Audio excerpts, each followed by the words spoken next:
بسم اللہ الرحمن الرحیم۔ السلام علیکم ورحمۃ اللہ وبرکاتہ۔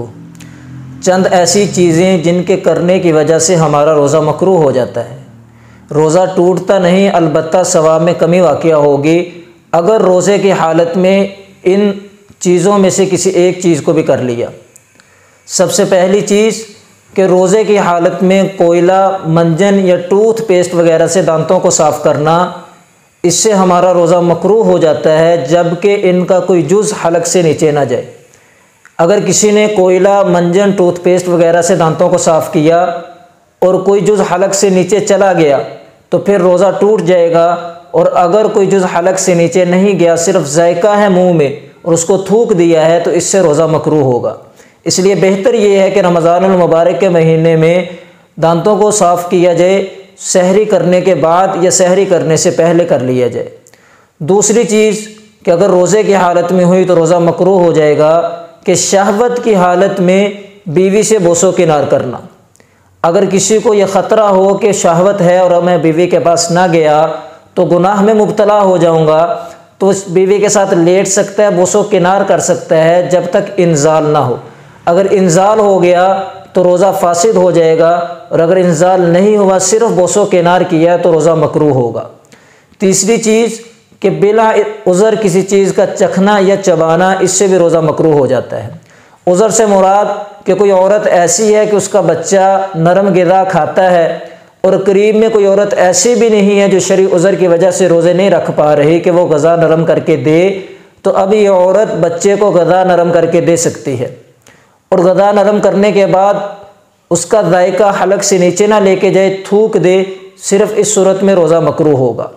اسی طرح اگر کسی عورت کا خاوند سخت مزاج ہے، مارتا ہے، ڈانٹتا ہے کھانے میں نمک کے تیز ہو جانے کی وجہ سے، تو یہ عورت حسب ضرورت اس کو چکھ سکتی ہے اور چکھنے کے بعد اس کو تھوک دے، اس سے صرف روزہ مکروہ ہوگا۔ اگر حلق سے نیچے کوئی جز چلا گیا تو پھر روزہ فاسد ہو جائے گا۔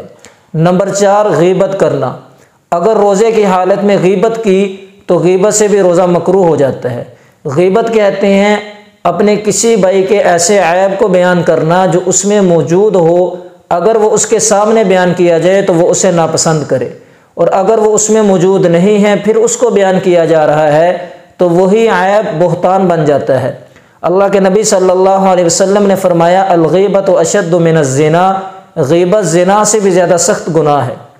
وجہ اس کی یہ ہے کہ زانی آدمی جب زنا کرتا ہے تو اسے معلوم ہوتا ہے کہ میں گناہ کر رہا ہوں، لیکن غیبت کرنے والا جب غیبت کر رہا ہوتا ہے، کسی کا عیب بیان کر رہا ہوتا ہے اس کی غیر موجودگی میں، تو وہ اس کو گناہ نہیں سمجھتا۔ تو روزے کی حالت میں غیبت کرنے سے روزہ مکروہ ہو جاتا ہے۔ نمبر 5، روزے کی حالت میں کسی کو گالی دینا، چاہے جاندار چیز ہو چاہے کوئی بے جان چیز ہو، اگر روزے کی حالت میں گالی دی تو اس سے بھی روزہ مکروہ ہو جائے گا۔ نمبر 6، روزے کی حالت میں ناپاکی کی حالت میں وقت گزارنا، یعنی رات کو غسل واجب ہو گیا تھا لیکن غسل کرنے کا وقت نہیں ملا، صبح سحری کی اور سحری کرنے کے بعد فوراً سو گئے، نماز بھی ادا نہیں کی، اور دن کا کچھ حصہ گزر گیا یا سارا دن اسی حالت میں گزر گیا ناپاکی کی حالت میں، تو اس سے بھی روزہ مکروہ ہوگا۔ البتہ جو فرائض نماز چھوٹ رہی ہے اس کا گناہ علیحدہ ہوگا، لیکن اس سے ہمارا روزہ مکروہ ہو جائے گا۔ یہ چند مسائل تھے روزے کے جن سے روزہ مکروہ ہو جاتا ہے، جو میں نے آپ کے سامنے ذکر کیے۔ اللہ تعالیٰ عمل کی توفیق عطا فرمائے۔ وآخر دعوانا ان الحمد للہ رب العالمین۔